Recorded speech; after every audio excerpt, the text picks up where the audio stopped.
All right, everyone, I have checked my temperature at least 12 times today, and I can safely say I am afebrile.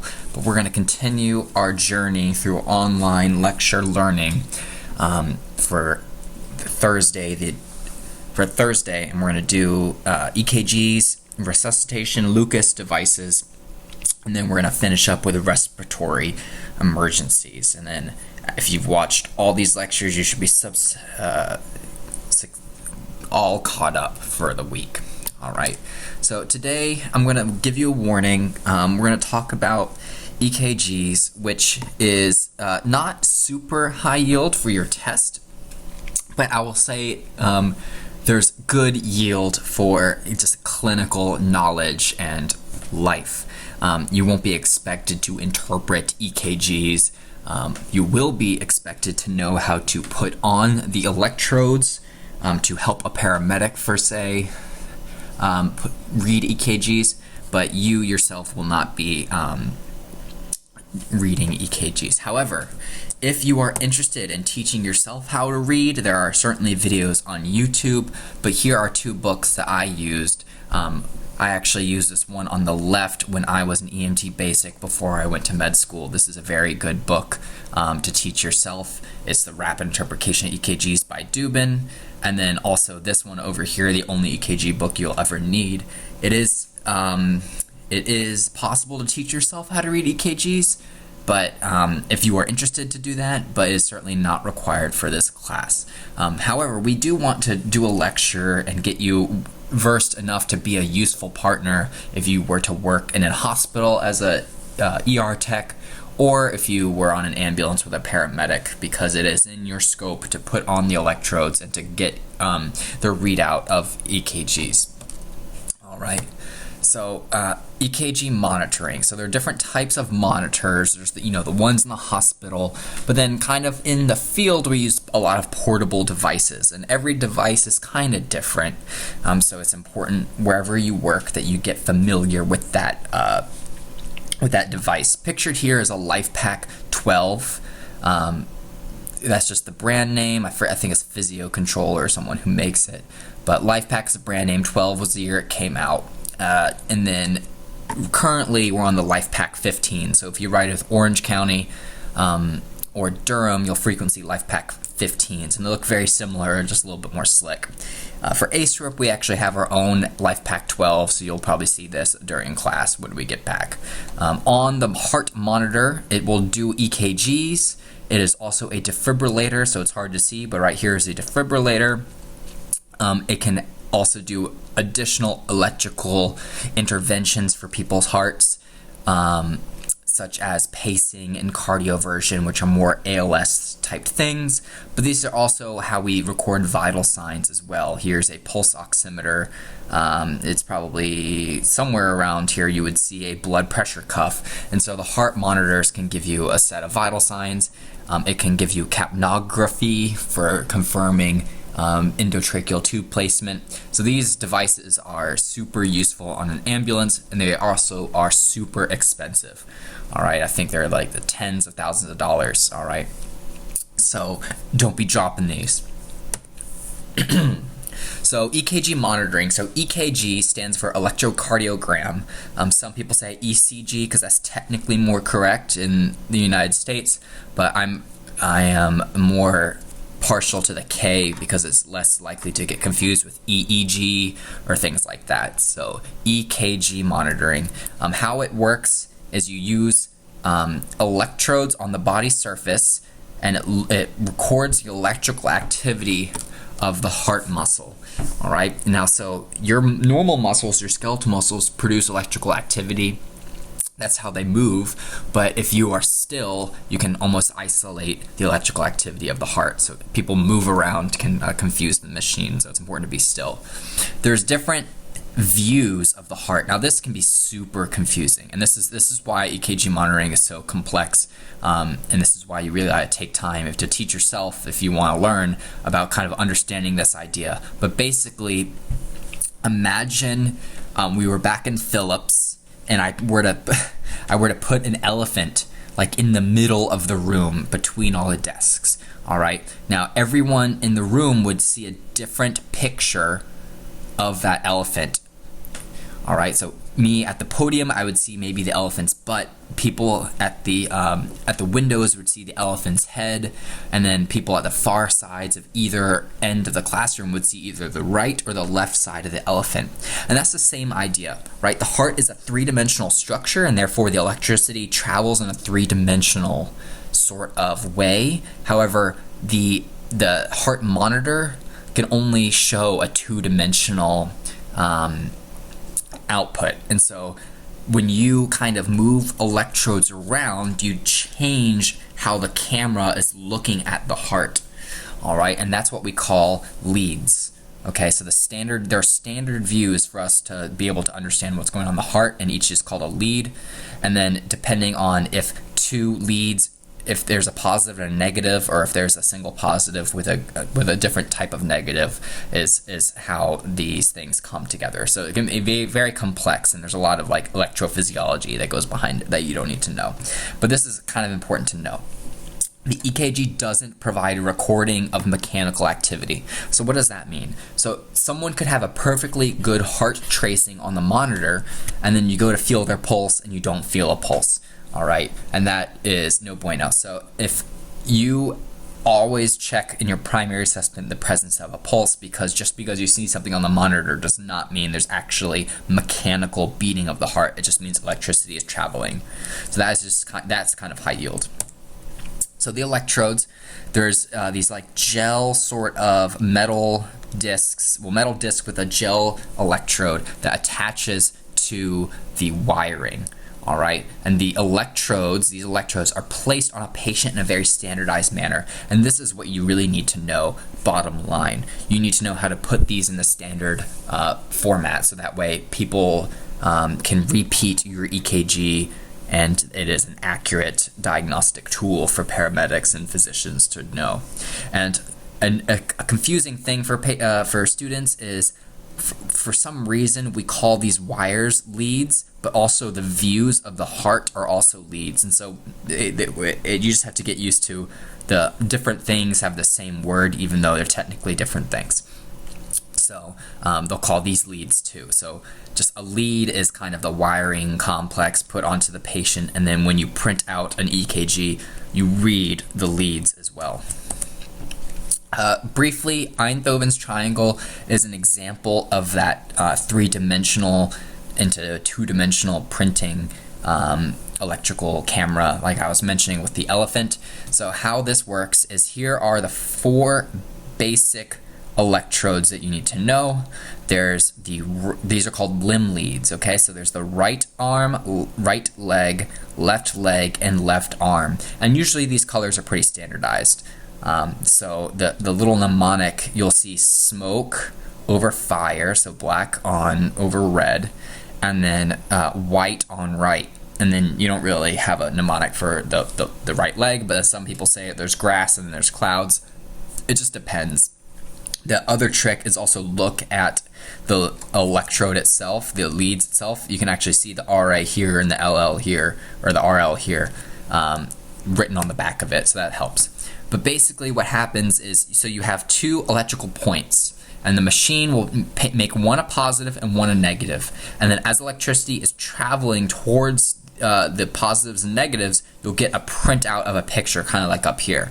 And depending on which ones you make positive and negative, this picture up here will change, because although the electricity is traveling in the same direction, relative to the leads, it looks different to the machine.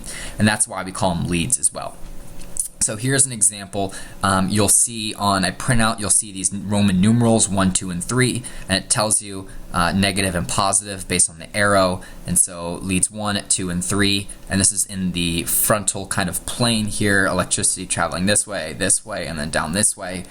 In the heart, the machine will look at it with those camera pictures. So that's called the path of electricity. So here's another example. I said the right arm to the left arm, lead 1 is directly across. So electricity normally travels down this way, but the machine, to give you more information, kind of alternates where it's looking to give you a kind of a three-dimensional picture. The most important lead for just to understand is lead 2, and if you can imagine negative and positive down here, that's the normal direction of electricity, is kind of up here down to here. So lead 2 gives you the most stereotypic heart tracing. So you watch Grey's Anatomy or Scrubs and you see that this kind of picture right up here. This is usually a lead 2 picture because it's the most characteristic thing that people recognize for EKGs. So lead 2. However, leads 1 and 3 would look different than this because they're looking at a different picture of that three-dimensional structure. So this is the frontal plane. So how electricity travels in this plane of the heart, using the 3 or 4 leads. So depending on if you have a right leg, you might have a 4 lead, and it just acts as a ground wire to minimize interference. But technically only 3 is needed. So sometimes you'll hear people refer to this combination of leads as a 3 or 4 lead, and this is in the frontal plane. These are called limb leads because it uses 2 poles, a negative and a positive. And then this is important to know, they're called limb leads for a reason. They go on the limbs, not the trunk. So if I see leads kind of above the waist and on the shoulders up here, that's not technically correct because we need to standardize how we report the electrical activity in the heart, and so it is important to do it in a standardized manner. So it is okay to do it kind of on the muscle bellies, distal on the extremity, down here, kind of on the wrist, or on the shoulder like deltoid. But if it's actually on the trunk, then it's not a limb lead, right? It needs to be on the limbs itself. So sometimes you'll see people be lazy and put them kind of on the abdomen and the upper chest, and that's technically not correct. You should always do it on the limbs themselves. So here you see the white on right, smoke over fire, like I mentioned earlier. And you want them to be symmetric, right? If you do a right leg down here, you don't want your left leg to up here. Try to make them symmetric to each other. And don't put them over bony prominences. So in the malleoli of the ankle and on the bones themselves, on the arm, the radius and ulna, don't put them directly on that. Try to put it on the kind of on the skin, because bone doesn't transmit electricity, and we're trying to capture electricity from here. And bone, if it doesn't do that, then it's your pictures look bad. So here's a LifePak 15. It looks a little bit more slick than the other ones. You can see a whole bunch of things on here. But the 3-lead EKG, also called the 4-lead, also called the frontal plane, the limb leads, can give you information about, here's some things to know. The rhythm of the heart rate. Now, what is a rhythm? This is basically, remember in cardiovascular, I talked about the flow of electricity in that coordinated manner, and I did the conductor of the orchestra.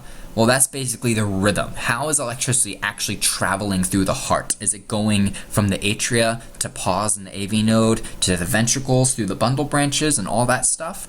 Or is it doing some weird, has it gone rogue and is doing something crazy? All right, and so that's the rhythm of the heart. EKGs can tell you a whole bunch of stuff. So that's the rhythm. A dysrhythmia is a bad rhythm. So you'll learn a couple of dysrhythmias by picture. It can also tell you the heart rate. So how frequently you see this little bad boy is how fast the ventricles are beating. And you can also track changes. Just like you can track serial vital signs, you can track serial EKGs to see changes.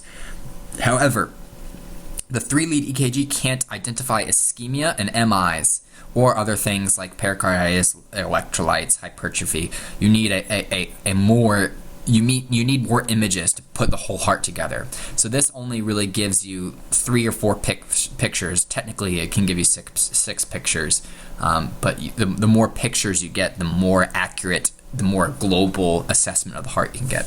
And briefly on this LifePak 15, this is probably what you'll see in Durham and Orange County. You can see the little heart tracing here and the heart rate. You can see a pulse ox with the pulse ox, the O2 sats. There's a little waveform. This is a capnography waveform and a end-tidal CO2. Here's a blood pressure. And then this is where a lot of things would plug in: a defibrillator, a pacer, cardioversion. So this is where the little paper goes. So there's a whole bunch of useful stuff on this machine. So now the 12-lead, it adds 6 more views of the heart. So the 3 lead technically has 6 views, and then the 12 lead adds another 6 for a total of 12, because the 12 lead is in combination with the electrodes. So you can already see this person screwed up. This is not on the limb, this is on the shoulder. It should be on the limb. But you can see these are the precordial chest leads, and you can, oh, this is on the abdomen. Oh, I'm so devastated. Smoke over fire, that needs to be on the leg.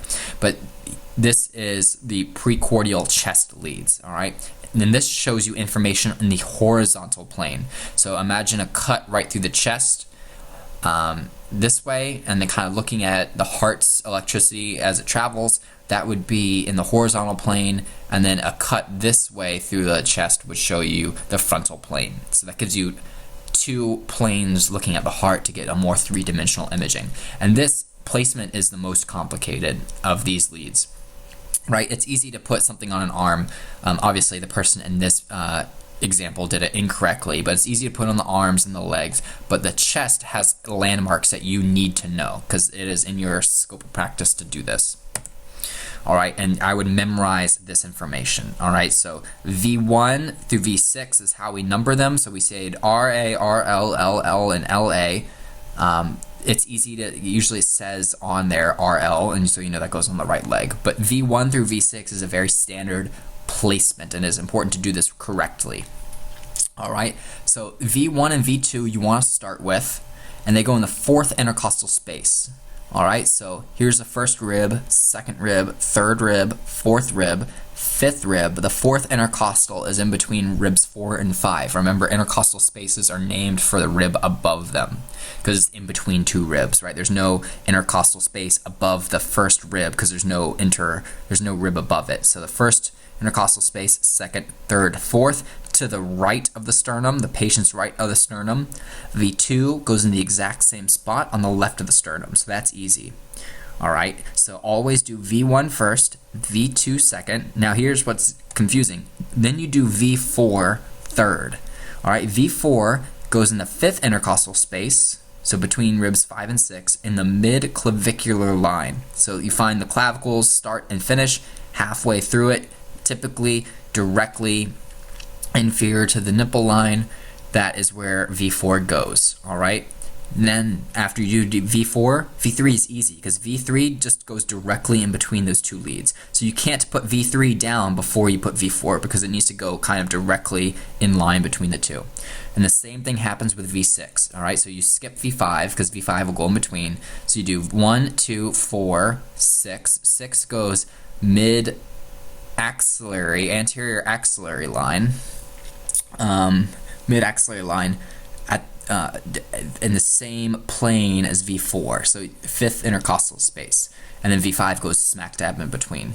So the order you do is V1, V2, V4, V6 in their anatomical spots, and then V3, V5 right smack dab in between the 2 flanking ones. All right, now briefly, you can do this whole process on the right, and you would flip everything onto the other side, and that's showing you where V4R would go, but you don't do this frequently. So some basics about EKGs. I'm going to talk about the paper and then the waveform. So the paper is a standardized piece of paper, and there's two lines on the paper. The horizontal axis is time, measured in milliseconds, and the vertical axis is amplitude, so the strength of the electrical signal in voltage, millivolts. So milliseconds and millivolts on the vertical line, and then horizontal line. And there's kind of standard boxes, and the boxes tell you information. All right, like how it's printed on there. And now we're going to talk about the waveform. So the wave is what is actually printed on the paper.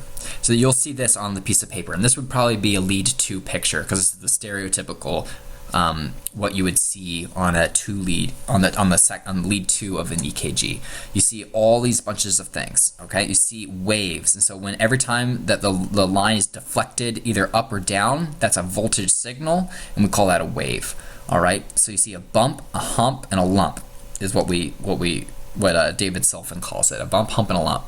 The first bump is called the P wave, and we'll go through each one.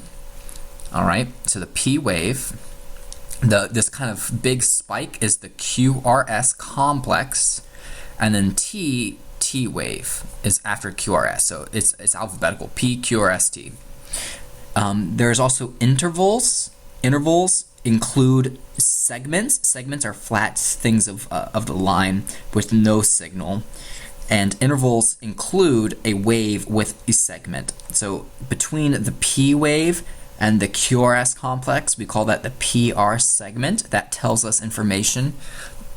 And then an interval includes a wave and a segment. So the ST segment is in between the S and the T, and the QT interval includes these two waves and the ST segment. So intervals, segments, all these things tell you information, all right?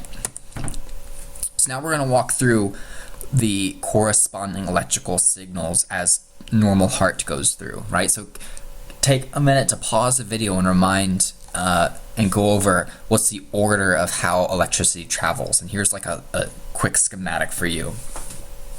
All right, so the first thing would be the SA node, and then there's those three internodal branches plus Bachmann's bundle to the atria. So we would see the atria contract first, which is what the P wave will be.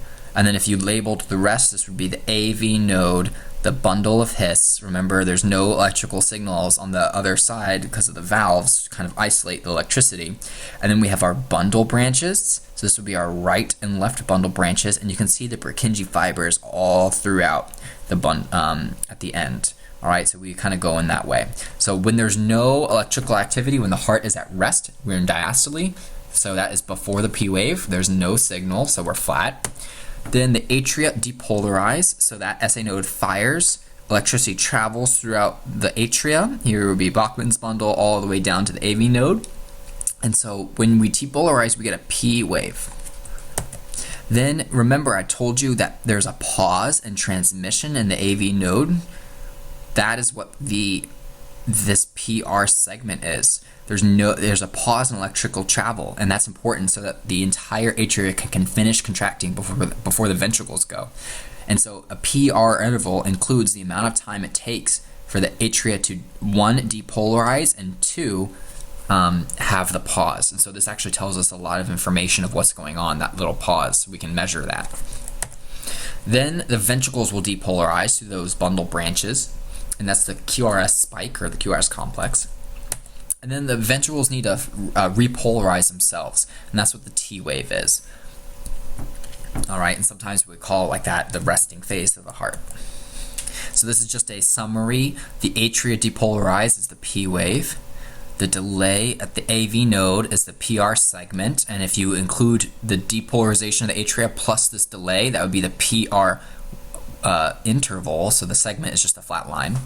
Then you have the ventricular depolarization, QRS complex, ventricular repolarization, the T wave, and then the flat isoelectric line. Iso means same electrical signal. There's nothing going on. There's no voltage, so it's just flat. And that's the same thing that continues over here, and then it would repeat because the heart has that symphony, that rhythm of things going through. Now you may ask, hey, I see atria depolarization and ventricle depolarization, and I also see ventricle repolarization. Where is atrial repolarization? And the truth of it is we don't see it. We never see it on EKG. Some people say that atria repolarize and it's buried in the QRS complex. That is a lie. That doesn't happen. We don't pick up the electrical activity of it. All right, so I know in Bio 252 they teach you that it's buried in the QRS complex, the repolarization. I would strongly disagree with that assertion. We just don't pick it up. So, a couple of key characteristics of the heart is what we want to pick up on EKG. One of those characteristics is the rate. How fast is this whole process going? And it is important that the ventricles beating and the atria beating may not always be the same. You know, in a normal healthy heart, with that nice symphony conductor going, making sure that the show goes on and is doing that good orchestra piece, we would have equal ventricle and atrial rates. However, in disease, sometimes these can beat independent of each other's, and you can actually pick that up on EKG. So you always want to look at the rates of what's going on. So you look at the atrial rate by looking at the P waves, the ventricular rate by looking at the R waves, and so that makes sense. So here you see a P and a P, a QRS and a QRS. And you can do a 6-second method, and then just like if you were to check someone's pulse, you would feel their pulse for 10 seconds multiplied by 6. You can also do it on EKG. Feel it first, look at 6 seconds multiplied by 10, and you would get the number of R waves. That would be the ventricular rate in that. So here's an example. So here's the standard graph paper. So remember, the heart, the time is on the horizontal axis in milliseconds, and then the vertical is voltage, and you can see this kind of tracing of the heart rate, and you'll see there's like little ticks on the top of the, it's hard to appreciate here, but there's little ticks on the top of the paper, and that delineates a 3-second interval. And so one tick to another tick is 3 seconds, and then another tick would be another 3 seconds. So when you see all of that together, that would be 6 seconds. And so that means if you take in 6 seconds, that you count the number of QRS complexes, so 1, 2, 3, 4, 5, 6, 7, 8. 8 times, we need to get 60 seconds, so to multiply 6 by 10 to get 60, I counted 8 times 10 also is the heart rate would be 80. It's actually telling you that the heart rate is less than that, but that's because this looks irregular to me. And you can see this in a normal healthy heart, the spacing should be equal, and you can tell the spacing between here is not the same as the spacing between here, is not the same as spacing between here. This looks about the same as over here, but then it's just not regular. And so when you have an irregular heart rate, it can actually vary the rate a little bit using this method. But you can also do the atrial rate. So what's the atrial rate? Well, it's the exact same thing. I count 1, 2, 3, 4, 5, 6, 7, 8 P waves. And so all the P's have all the QRS's together. So that would be an atrial and ventricular rate of 80 using the 6-second method. So look for the ticks. That's a 3-second. Look for 2 sets of ticks. There are some rhythms. So this is called normal sinus rhythm. So normal sinus, normal because the heart rate is normal. It's not tachycardia. It's not bradycardia, right? Remember, a normal rhythm is, or normal rate is 60 to 100 in adults. And then it's sinus. We know it's sinus because we have an the SA node fires and the atria contract together, and then the QRS is after that. So we would call this a normal sinus rhythm. Well, there also are stereotyped other rhythms to see that's important to recognize because it has clinical relevance. All right, one is called ventricular fibrillation, and another is called ventricular tachycardia. All right, so instead of seeing P's, QRS's, and T's, PRS, QS's, and T's, this looks like a whole, this looks like a nightmare. There's nothing going on. All right. So basically what's happening in this is all the ventricle myocytes are firing on their own and not in a coordinated fashion. It's like the whole orchestra is just going crazy, playing their own instruments whenever they want in no coordinated fashion. And if that is happening, do you think we're getting good coordinated ejection of blood out of the heart? No, right? So when you see this can be very dangerous. And what you do is you would defibrillate, ventricular fibrillation, defibrillate this using electricity and shock this to hopefully put it back into normal sinus rhythm. Another thing is VTAC. Now, between P's, QRS's, and T's, what kind of wave do these things look most like? If you said QRS, you would be correct. So in ventricular tachycardia, this means that the ventricles are beating too fast. All right, and if this is a 6-second strip, I see my tick, tick, tick. So this is a 6-second strip. We can count the rate. Let's just count at the top or the bottom. It doesn't matter. Let's count at the top. 1, 2, 3, 4, 5, 6, 7, 8, 9, 10, 11, 12, 13, 14, 15, 16, 17. You could say maybe 18, 17 to 18, 180 times a minute. Now, 180 times a minute, how many heartbeats is that in 1 second? That means the ventricles are squeezing 3 times a second. Now, do you think that there's enough time to get that good preload and eject a good amount of blood out of the heart if it's beating 3 times a second? And the answer is no. And so this is also a problem for the cardiac output. And the reason it looks like QRS is because of ventricles. That QRS complex is repeated over and over and over again. And so that's where that kind of comes from. Now, these two rhythms frequently these patients will present in cardiac arrest, and so you won't feel a pulse, and that makes sense, because if we're not ejecting blood in a coordinated fashion, or our heart is beating too fast that it's not even ejecting blood, you'll have no pulse, and you would need to do CPR. But in CPR, we defibrillate patients, and so if you have a defibrillator, you might be able to, it will differentiate whether these rhythms are able to be shocked, to be fixed. There are also other rhythms that aren't shockable. So if you apply electricity to these rhythms, you have the chance, and a good chance, that you'll convert these rhythms back to normal sinus.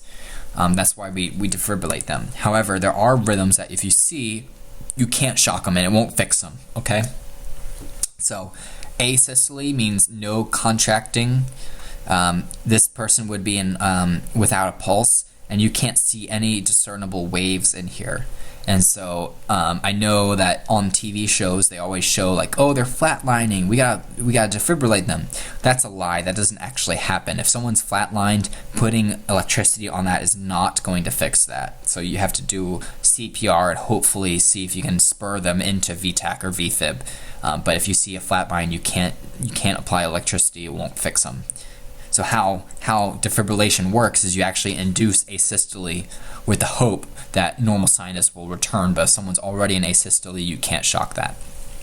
PEA, this is a good pearl for you to know. So PEA stands for pulseless electrical activity.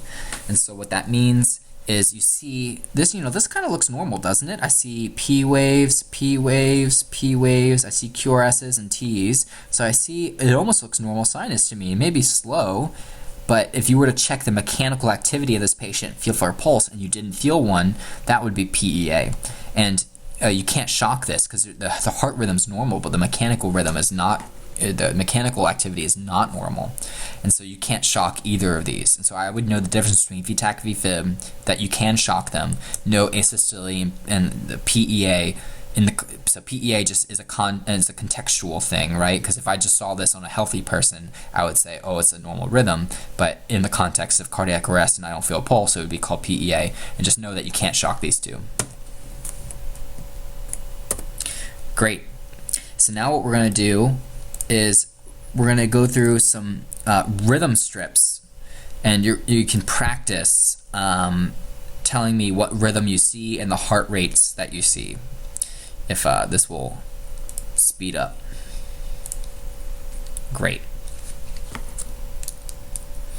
All right, so the possible options would be normal sinus, asystole, VTAC, VFib, and I'm going to kind of go through these kind of quickly, but what you should do is pause the video at each strip and work through it yourself, so that you can, and then unpause it to see if you are correct. All right, so here is one. Oh, do I have my little pointer? Great. Here's one, and this is just kind of a pattern recognition, right? So this doesn't look good. It doesn't look normal sinus. So give it your guess and then unpause the video once you got it. But basically this is VTAC, ventricular tachycardia, and this heart rate is probably about 170. We can do it, right? 1, 2, 3, 4, 5, 6, 7, 8, 9, 10, 11, 12, 13, 14, 15, 16, 17, maybe 180 if you give it a bit of a stretch. So this is a VTAC is the rhythm, and the rate is 180 or 170, same thing. All right, see if you can do this one. All right, so let's see if we can count our rate. I see a QRS here. These are 6-second strips. So 1, 2, 3, 4, 5, 6, 7. Heart rate about 70. Do I see P's and QRSs? I always call them P's and carrots. Do I see P's and carrots? P's and carrots, P's and carrots. Yes, this is a normal sinus rhythm at about 70. Sorry, cut off up there. Now this one. Maybe I see some P's or something like that, but I don't see any carrots.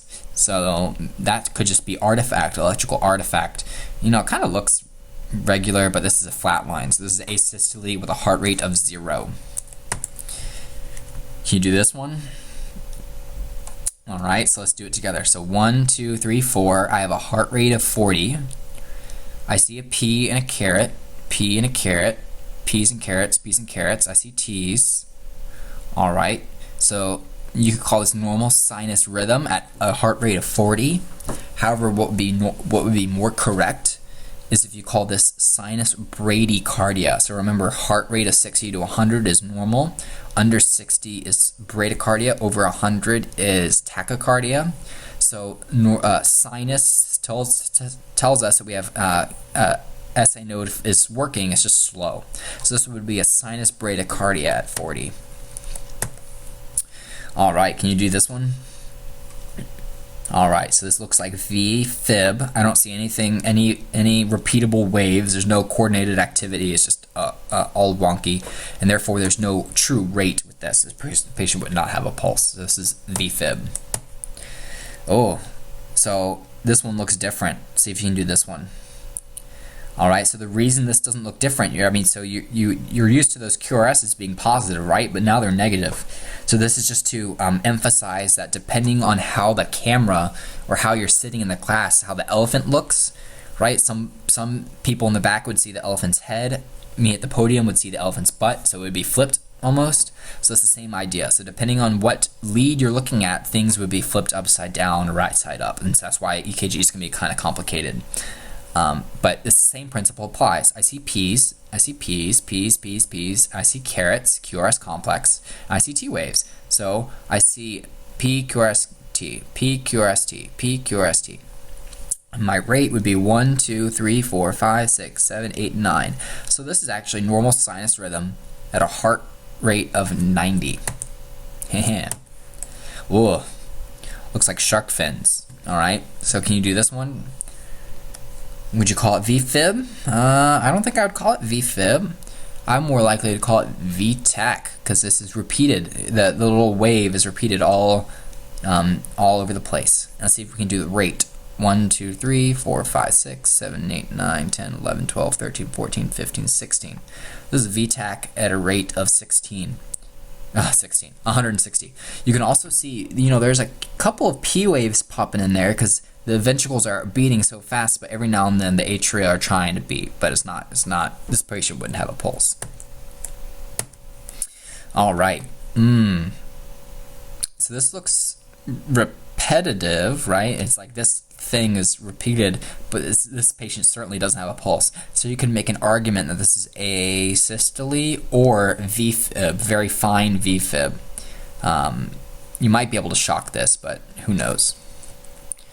Here we go. So I don't know what that is, but V-fib or asystole, it depends. I would try to shock it. Just it's not going to hurt them, but certainly if it was completely fat-lined. But there's some electrical activity going on. Agonal rhythm just means kind of like dying, circling the drain rhythm, which is essentially asystole. Ooh, this is a good one. All right, now bonus points to see if you can find something extra hidden in this image. All right, so if you said this was sinus Brady, you would be correct. So I see a P, QRS, T, P, QRS, T, P, QRS, T, P, QRS, and then almost a T. So 1, 2, 3, 4, that's a heart rate of 40. Now, bonus points if you can find the, there's a secret in this one. See if you can find it. Now, if you said, hey, what is this? What is this? What is this? What the hell? Well, these are P waves, but these P waves don't have any carets next to them. So this is the atria beating without the ventricles beating. So that's kind of weird, right? So the atrial depolarized and then it doesn't go into the ventricles. So we call this a heart block. So the electrical rhythm is blocked for some reason. So you can actually say, oh, the atrial rate is 1, 2, 3, 4, 5, 6, 7. So So the atria are beating 70 times a minute, but the ventricles are beating 40 times a minute. So this is kind of the fun thing about heart rhythm analysis is finding these kind of secrets in the EKGs, and that's why those books are really good. So, but for your purposes, this would be a sinus bradycardia, which is what she has here. Oh, this makes my heart stop just looking at this.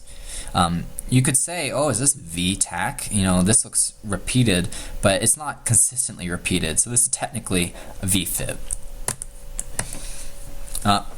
If you're getting good at this, this should stand right out at you, right? This is a V-tach, probably about 160. 1, 2, 3, 4, 5, 6, 7, 8, 9, 10, 11, 12, 13, 14, maybe 15, maybe about 150. 140, sure. Ooh, this is wonky. Now, you could say that this is V-tach, but it's not the same shape isn't repeated over and over again. So this is another V-fib. Very, very coarse V-fib. Can you do this one? This one's pretty good too. P's, carrots, T's, P's and QRS, T's, P, carrots, T's, P's and carrots. Okay, so 1, 2, 3, 4, 5, 6, 7, 8, 9, 10. This is normal sinus at 100. You can maybe call it sinus tachy. There we go, tachycardia at 100. Ooh. Can you do this one? This is V-tach. Alright, 1, 2, 3, 4, 5, 6, 7, 8, 9, 10, 11, 12, 13, 14, 15, 16, 17, 18, 19, 20, 21, 22, 23, 24, 25, 26, 27, 28. 280, right? I can't even do that math in my head, how fast the heart is beating. So it's 280 times a minute, how many times a second? Right? Wow. Almost 6, 7. That could be wrong, don't quote me. But there's another secret in this one, and this is something that you'll hear people say sometimes, but the kind of the axis, you can see it goes up and down, up and down, up and down, up and down. This is a specific type of V-tach called torsade de pointe. Alright, what is this one? This is V-fib. Here's another good one. Do you see P's and carrots? P's and carrots? Yep, P, QRST, P, QRST. That's repeated in 6 seconds. 1, 2, 3, 4, 5. Sinus bradycardia, 50. Alright. Not good. Certainly not regular, so that's V-fib.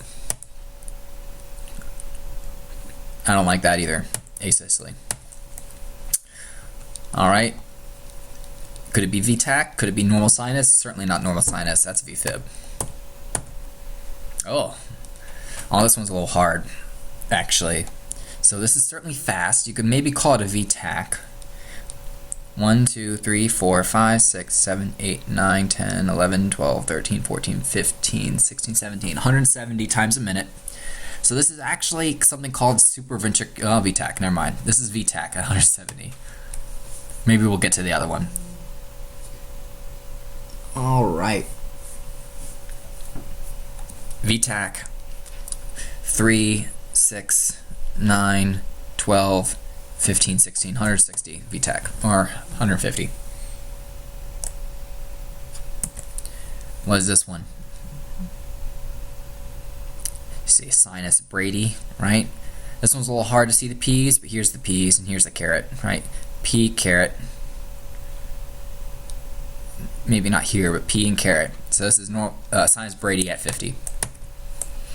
Here's what I was thinking. Okay, so this you might be fooled to say this is V-tach. It's actually not. This is just something called supraventricular tachycardia. So it's still fast. You can see the carets here. So 1, 2, 3, 4, 5, 6, 7, 8, 9, 10, 11, 12, 13, 14, 15, 16, 17, 18, 19. So 190. This is certainly not sinus. You can't really see P waves, but this is a different type of tachycardia in the ventricles, but it's actually coming from the atria, which is why it's not called a ventricular tachycardia. It's supra. That means above the ventricles. So supraventricular tachycardia at 190. All right. Ooh. Bonus points if you can do this one. All right, so this is a V-tach degenerating into a V-fib. So the heart's beating so much, so fast, that the coordinated activity degenerates and then it's not coordinated. So technically this is still coordinated activity, it's just too fast for the heart to fill with blood. All right, so this is a V-tach into a V-fib. I like that, that's good. Can you do this one? All right. A little harder. 1, 2, 3, 4, 5, 6, 7, 8, 9, 10, 11, 12, 13, 14, 15, 16, 17. Maybe a V-tach, maybe a SVT. This is a V-tach 160. All right, this should be getting a little easier now, right? Because it's just pattern recognition. This is a V-fib. This one, pattern recognition, V-tach, probably like 170 or something like that. I'm not going to count. 180. Ooh. 1, 2, 3, 4, 5, 6, 7, 8, 9, 10, 11, 12, 13, 14, 140. I see peas and carrots, peas and carrots, peas and carrots. This is sinus tach 140. Yep, V-fib. Ooh. This is a little harder. Maybe I'd call it a V-tach, but it's certainly not repetitive. Like the shape isn't certainly repetitive. This looks different than this, but that's probably a V-tach. Oh. Well, certainly over here is asystole, right? So this is probably a V-tach degenerating into asystole. Ooh. Do you see peas and carrots? So this might be hard because this doesn't look like a P wave that you've been seeing, but remember, depending on where you're looking at the heart, your things would look different. The trick is I see a QRS, a caret here, and so a wave and before that is probably a P. So same thing over here, like that's a wonky P wave, but here's a QRS, so a bump, hump, and a lump right before it. That's a P. So P QRST, P QRST. So given that information, what would you call this? This is a sinus Brady at a 40. Oh well, spoiler alert. That's certainly not regular. This is regular, right? So this is fast. It's wonky looking. So this is, I don't see peas and carrots. Well, I do see carrots, but not peas with the carrots. And then V-fib, V-tach and the V-fib. Ooh, okay, let's do this one. 1, 2, 3, 4, 5, 6, 7, 8, 9, 10, 11, 12, 13, 14, 15, 16, 17, 18. Right, do you see P waves? I'm not convinced of P waves. These are probably T's right after the QRS. It's hard to tell. This is probably sinus tach. Maybe you could call it a SVT, supraventricular tachycardia. It just depends. Yeah, see, there we go, 180. I think we've seen this one before, right? Do you see the little hidden things? So this is a sinus Brady with a secret heart block, but a sinus Brady at a rate of 40. Oh, this is just textbook, right? Can you do this one? 1, 2, 3, 4, 5, 6, 7, 8, 9. Peas and carrots. Yeah, that's sinus, normal sinus 90. Well, this is a good one. So over here, what would you call this? This is a V-fib over here. And then over here, this looks like a normal beat. This looks like a normal beat, but what the hell is that? Well, when you see a big wonky thing like this in isolation, we call that a PVC, a premature ventricular contraction. Basically, the ventricles beat without being told by the atria, and because it's not going through the normal system of electrical rhythm, it's just kind of wonky, but it's isolated. And so it's not like a V-tach or a V-fib if it's a single beat. So if you ignore that, this would be normal degenerating into V-fib.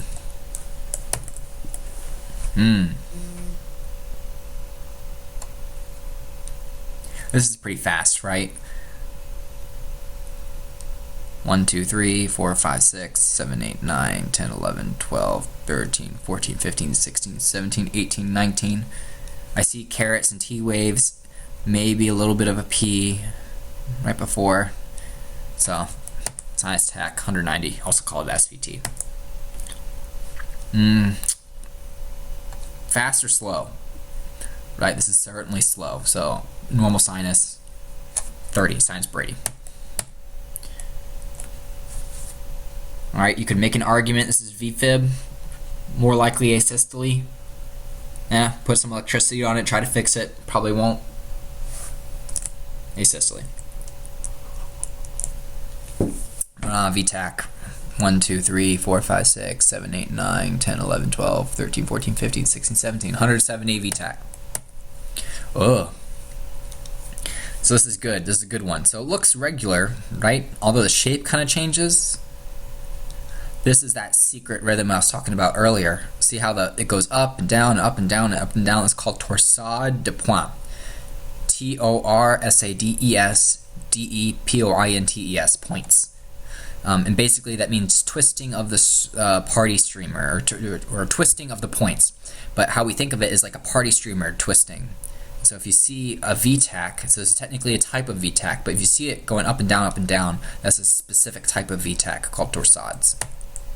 Oh, I would disagree. Yeah, I would disagree. Shoot. I'm going to write Lynn a letter. Okay.